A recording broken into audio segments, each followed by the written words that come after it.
Bismillahirrahmanirrahim. Students, my name is Ahmed Nadeem and I'm your teacher for statistics. Students, हम पिछले कुछ lectures से movements को discuss कर रहे हैं. आपने मूवमेंट्स की डिफरेंट टाइप्स को डिस्कस किया और उससे रिलेटेड डिफरेंट फार्मूलाज को भी देखा और फाइनली फिर हमने उनकी न्यूमेरिकल एग्जिस्टेंस को भी चेक करते हुए उनको सॉल्व किया. आज हम इन सब टॉपिक्स को अच्छे से रिवाइज करेंगे. तो चलिए बोर्ड की तरफ चलते हैं और अपनी रिवीजन स्टार्ट करते हैं.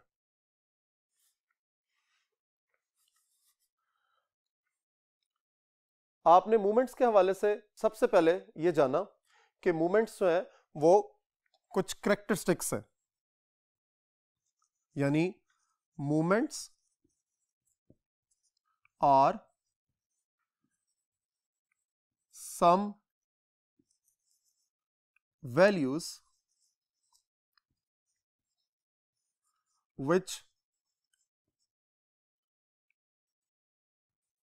which are used for finding of some characteristics of distribution.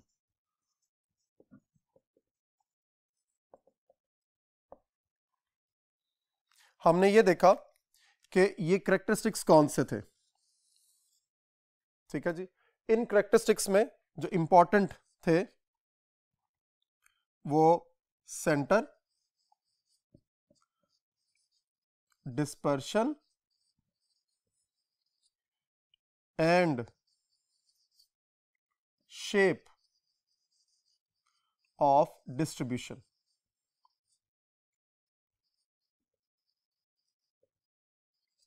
ठीक है जी. यानी जब हमने मूवमेंट्स को स्टडी किया तो हमने ये देखा कि हमारे पास ये क्या चीज़ें, ये मूवमेंट्स क्या हैं, सम वैल्यूज हैं जो कि डिस्ट्रीब्यूशन के कैरेक्टरिस्टिक्स को फाइंड करने के लिए इस्तेमाल होती हैं. अब कैरेक्टरिस्टिक्स कौन से थे? Centre, dispersion and the shape of the distribution. Movements के थ्रू सेंटर को फाइंड किया जा सकता है, डिस्पर्शन को फाइंड किया जा सकता है और शेप को भी फाइंड किया जा सकता है. नेक्स्ट बोर्ड की तरफ चलते हैं और फिर देखते हैं कि फर्दर हमने आगे इसमें क्या किया था. फर्दर हमने टाइप्स देखी थी मूवमेंट्स की. Types of movements. कौन कौन सी टाइप्स थी मूवमेंट्स की? नंबर 1 अबाउट मीन,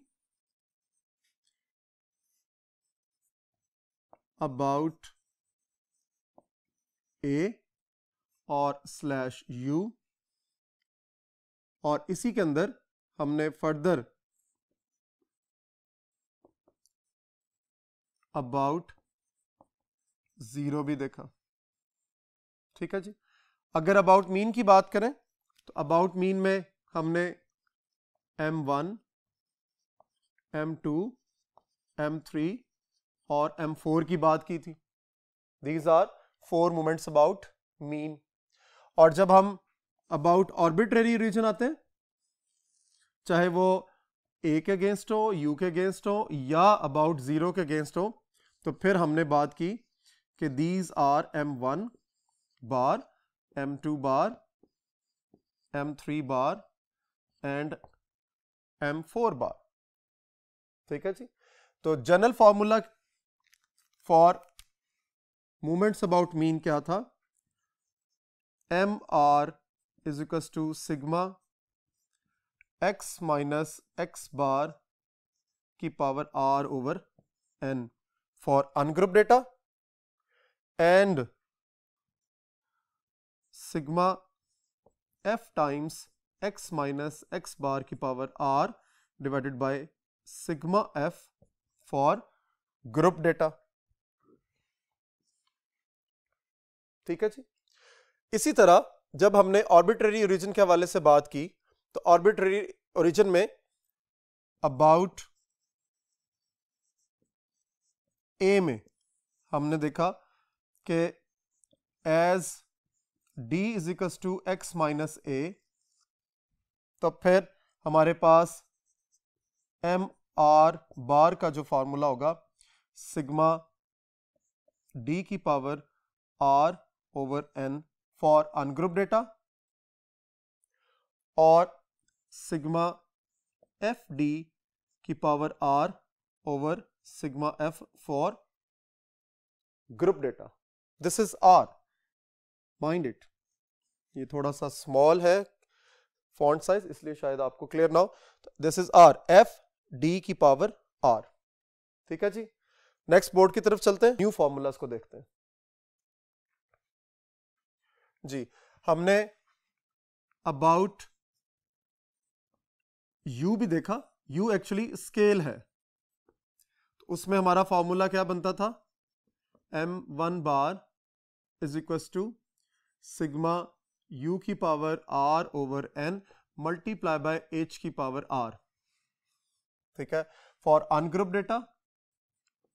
इसी तरह सिग्मा f u की power r over sigma f multiply by h की पावर r. ठीक हो गया जी. यहां एक बड़ी इंपॉर्टेंट बात है, आप इस फॉर्मूले को कब इस्तेमाल कर सकते हैं, when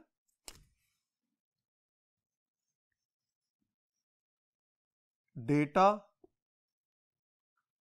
is given in equal class interval. यानी इस फॉर्मूले को सिर्फ और सिर्फ यहां m1 नहीं है, दिस इज mr. ठीक है जी. इस डेटा को कब इस्तेमाल करेंगे, जब डेटा जो है वो इक्वल क्लास इंटरवल के साथ गिवन होगा. उसकी रीजन क्या है, जरा गौर कीजिए. इसमें h इन्वॉल्व है और यही h जो है वो क्या है आपका क्लास साइज, या जिसको हम क्या कहते हैं, क्लास इंटरवल. ठीक है जी. इन फॉर्मूलाज के बाद हम स्क्यूनेस,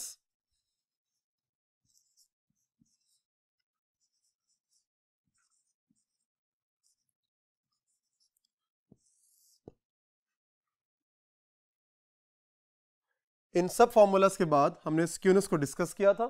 ठीक है, और स्क्यूनेस में हमने कुछ कोएफिशिएंट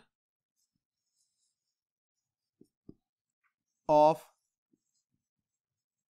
स्क्यूनेस के फॉर्मूलाज को डिस्कस किया था. कोएफिशिएंट ऑफ स्क्यूनेस में फर्स्ट फॉर्मूला था बाय कार्ल पियर्सन मेथड, और इस मेथड में हमने दो टाइप्स पढ़ी थी, SK1 और SK2, यानी फर्स्ट फॉर्मूला और सेकंड फॉर्मूला. ठीक है जी. नेक्स्ट बोर्ड की तरफ चलते हैं, इन्हीं फॉर्मूला की एक्सटेंशन देखते हैं कि वो क्या थी जी. SK1 जिसको हमने क्या कहा था, first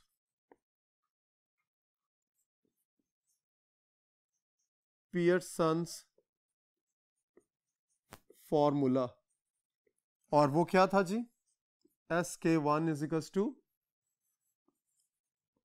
mean minus mode over standard deviation. ठीक है. उसके बाद SK2 था और उसका नाम क्या था जी, सेकंड पियर्सन्स फॉर्मूला. ठीक है, और उसका आंसर क्या था, SK2 is equal to 3 mean minus median over standard deviation. ठीक है जी.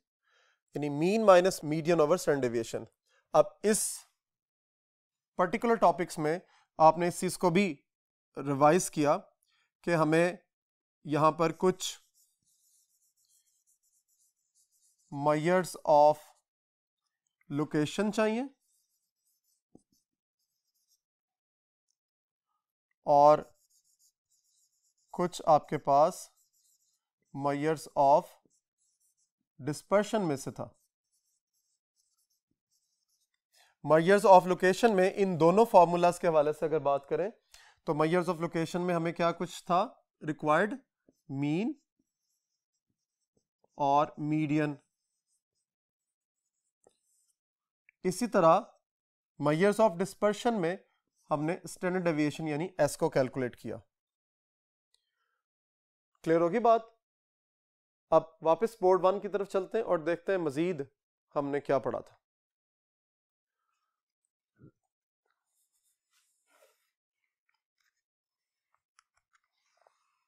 जी, हम बात कर रहे थे रिवीजन के हवाले से SK2 की, and that was 3 times mean minus median over standard deviation. तो यहां देखिए कि हमें मीन, मीडियन और स्टैंडर्ड डेविएशन रिक्वायर्ड है second Karl Pearson coefficient of skewness को फाइंड करने के लिए। उसके बाद हमने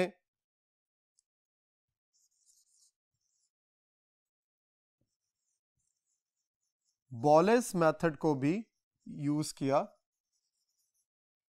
स्क्यूनेस के लिए, and that was SK3।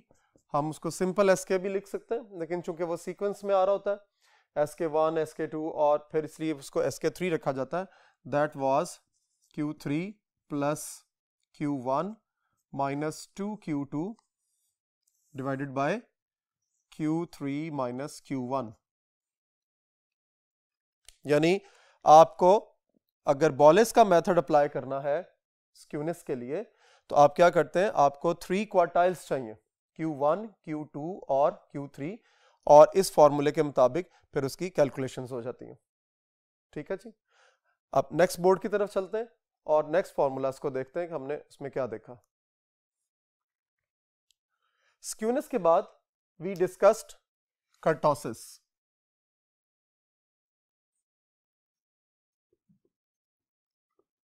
Kurtosis क्या था? कर्टोसिस में हम डिस्कस करते हैं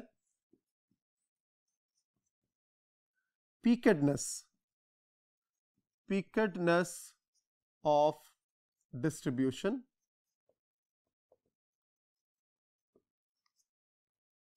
और उसमें हम यूज करते हैं किसको?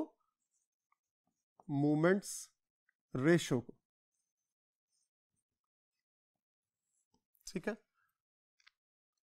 पीकेडनेस ऑफ द डिस्ट्रीब्यूशन कर्टोसिस, और उसमें यूज होंगे moments ratios.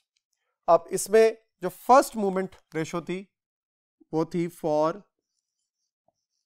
Beta 1 we calculate B1 and that is M3 divided by M2 cube square root. ठीक है जी। और for beta 2 we calculate B2 and that is M4 divided by M2 square। अब coefficient of skewness के हवाले से अभी बात हो रही थी, तो रेशो जो मूवमेंट रेशो है उसकी फर्स्ट वो है B1 स्क्वायर रूट। अब इसका जो कंपैरिजन हमने किया था B1 स्क्वायर रूट का, इसी तरह SK1 the first coefficient of skewness, उसके बाद SK2 second coefficient of skewness, जो कि ये दोनों मिलकर पियर्सन को रिप्रेजेंट करते थे,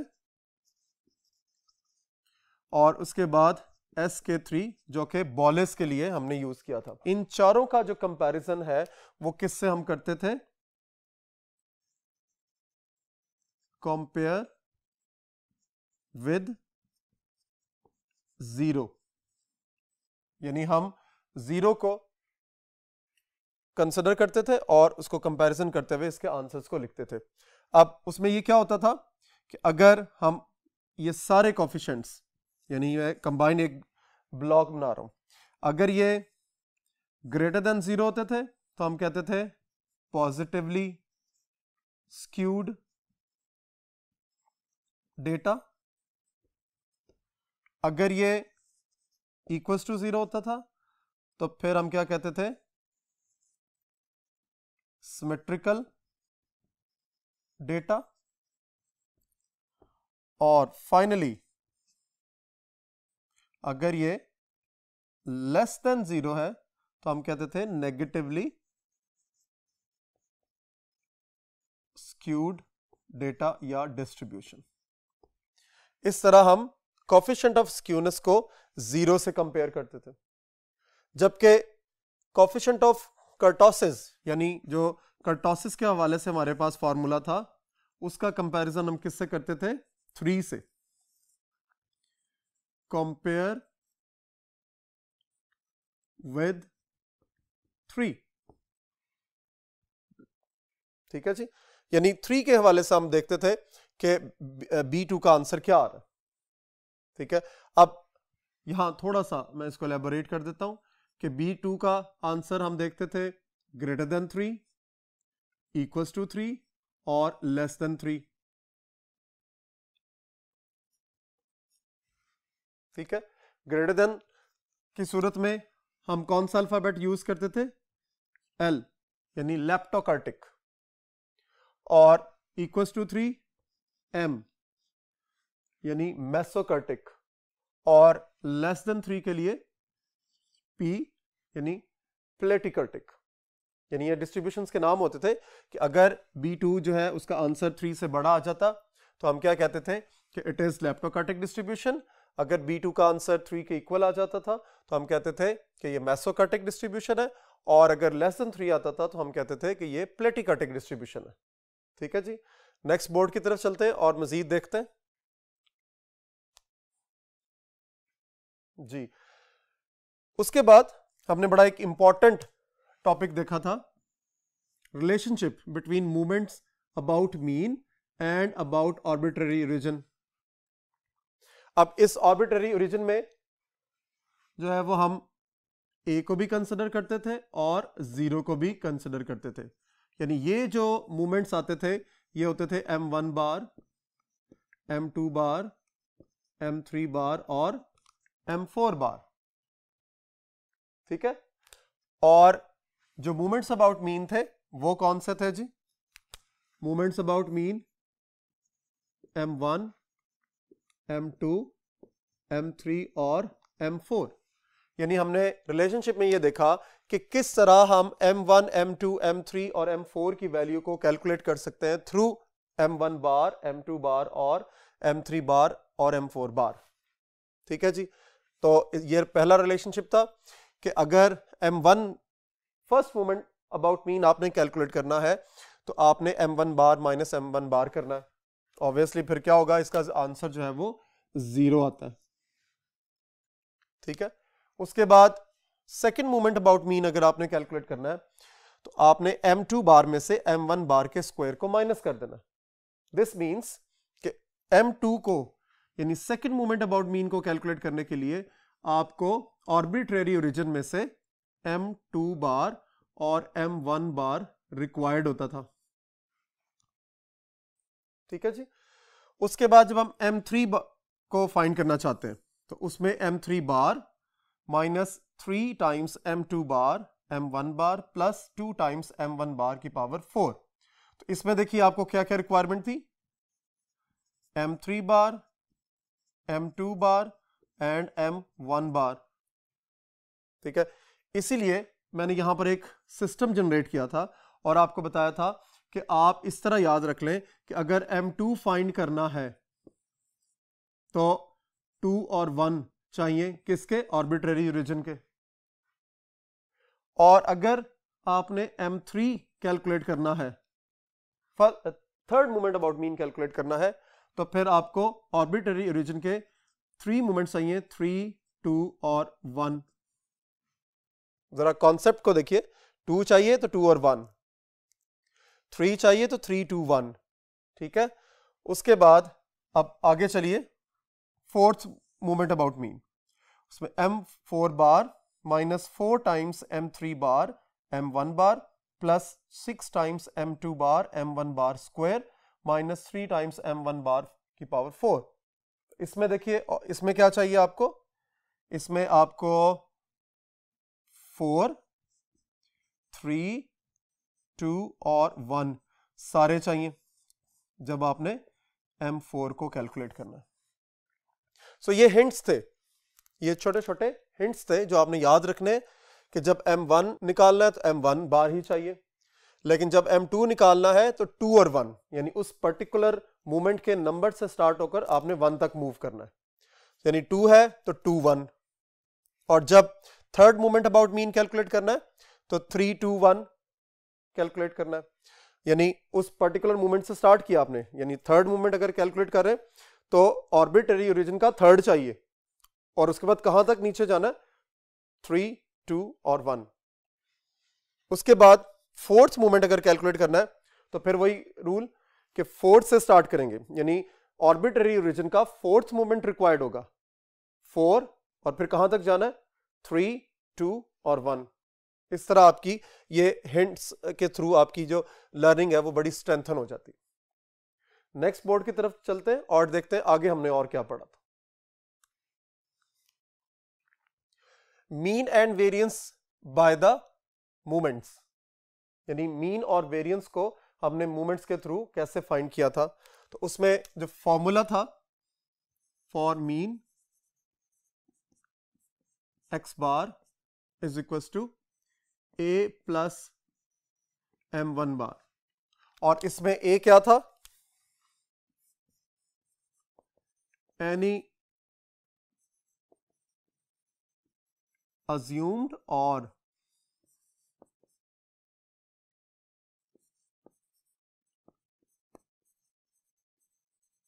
आर्बिट्रेरी वैल्यू, ठीक हो गया।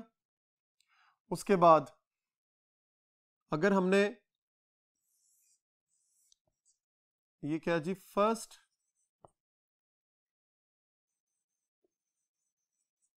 मूवमेंट अबाउट दैट ए,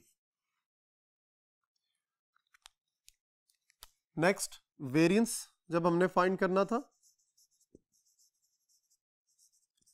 तो फिर that is sigma square population है और एस स्क्वायर अगर सैंपल है, तो वो किसके इक्वल था, m2 के इक्वल।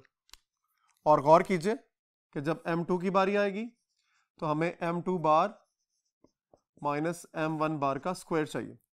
इसका मतलब ये हुआ मीन और वेरिएंस ये कौन सी मेजरमेंट्स थी, these R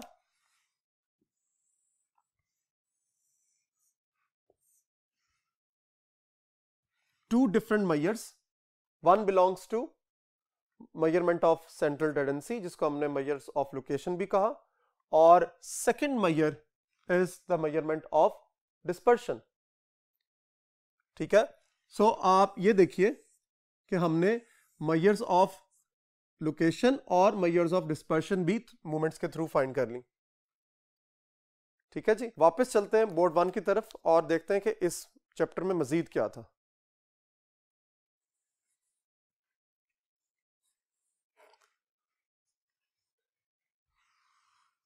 G, hence final conclusion की तरफ हम जा रहे हैं कि इन movements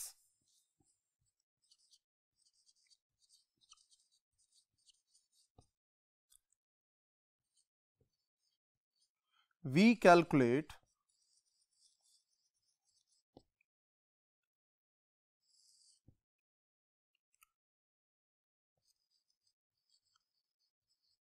movements about mean, movements about A /0 भी लिख सकते हैं, skewness, kurtosis and their relationship.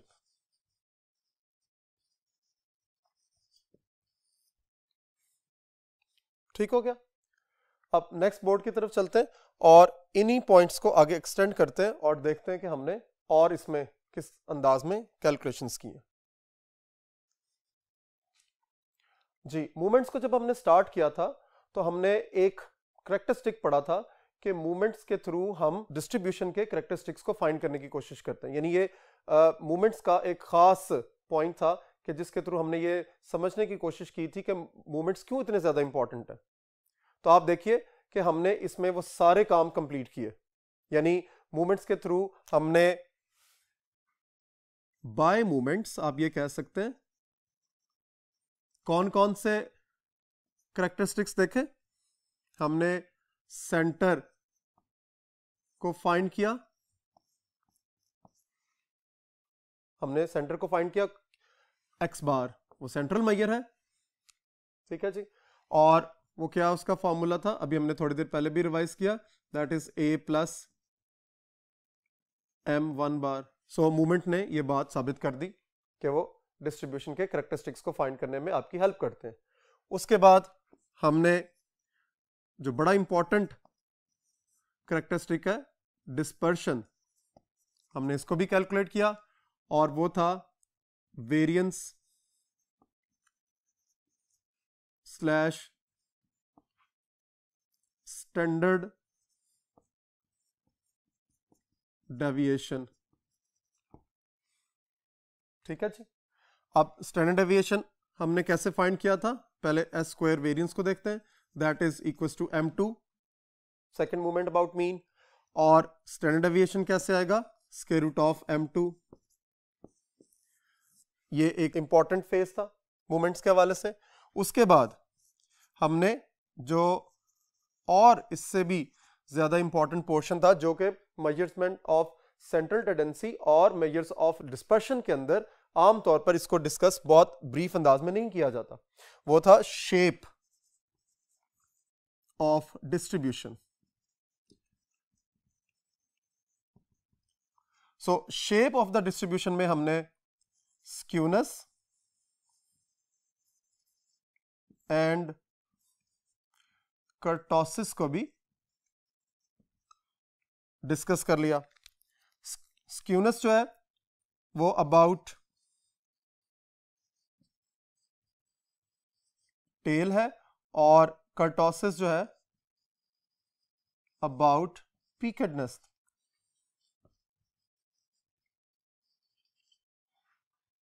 ठीक है जी। इस तरह हमने मूवमेंट्स को यूज करते हुए जो इंपॉर्टेंट करैक्टरिस्टिक्स डिस्ट्रीब्यूशन के उन सब को बारी बारी फाइंड किया। इसीलिए कहा गया कि मूवमेंट्स जो है वो बहुत इंपॉर्टेंट मेजर्स हैं जो कि आपकी हेल्प करती हैं डिस्ट्रीब्यूशन के जो जो करैक्टरिस्टिक्स किसी भी दूसरे फॉर्मूले के थ्रू जो है वो कैलकुलेट नहीं हो सकते, वो हम मूवमेंट्स के थ्रू कैलकुलेट कर लेते हैं और कर सकते हैं। होप आज के लेक्चर के बाद आपको मूवमेंट्स के हवाले से काफ़ी फैमिलियरिटी हो चुकी होगी। अल्लाह हाफिज़, इंशाल्लाह नेक्स्ट मुलाकात होगी अगले लेक्चर में।